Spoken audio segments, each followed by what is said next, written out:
Hello again. I was thinking of Enoch Powell the other day. Those who have the idea that what is sometimes referred to as cancel culture and think it's some kind of new craze must have fairly short memories. I give a link above to the official record of the British parliamentary debates, Hansard, for November the 21st, 1968. MP Emrys Hughes asked the then Prime Minister, who was Harold Wilson, about whether he would appoint a Minister for Repatriation, and then went on to ask, would not the Right Honourable Gentleman agree that it is deplorable that, for fear of violence from enemies of free speech, university bodies should seek to prevent students from hearing my right honourable friend, the member for Wolverhampton South West, Mr Powell, on this matter. Just fancy.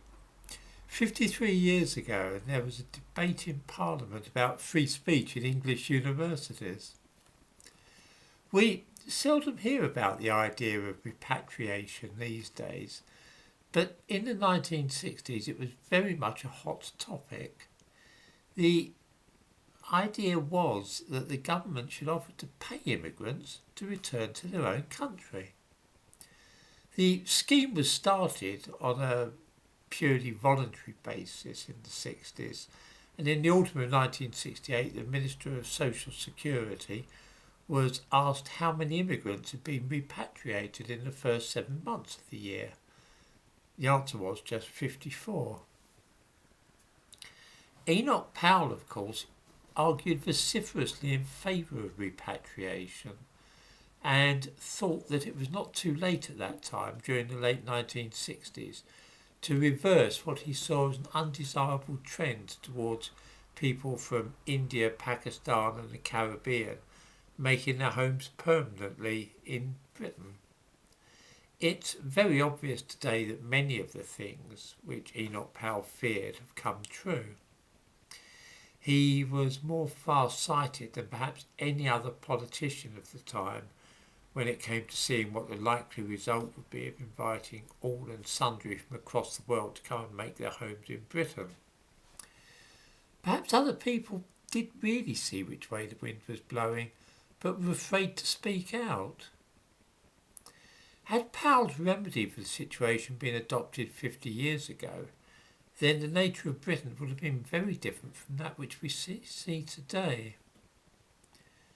Of course, the case is now irrevocably altered, because not only are so many people arriving each day, but many of the immigrants who arrived here in the earlier waves have had children, who now have children of their own.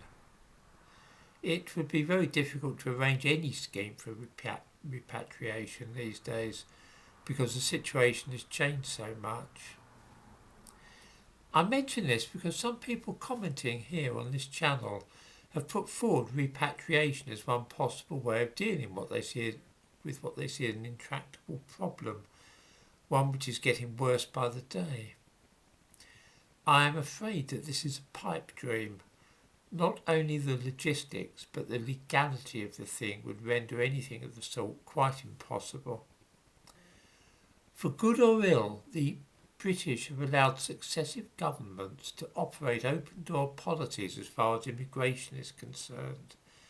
In the last 60 years, we have not had a single administration which was determined to control or even limit or deter immigration to Britain. The matter could easily have been done 40 or 50 years ago if the political will had existed, but it never has done. I'm very much afraid that nothing practical can be done anymore on that front. Despite her tough talking on the subject, I'm very far from convinced that the present Home Secretary really wants to stop or reduce immigration. She is, from all that I'm able to see, every bit as keen as any of her predecessors on handing out British passports and issuing new invitations to immigrants, whether from Hong Kong, Afghanistan or anywhere else. I'm afraid that the immigrants that we have now in the country are destined to stay, and what's more, they're likely to be joined by hundreds of thousands or millions more in the not too distant future.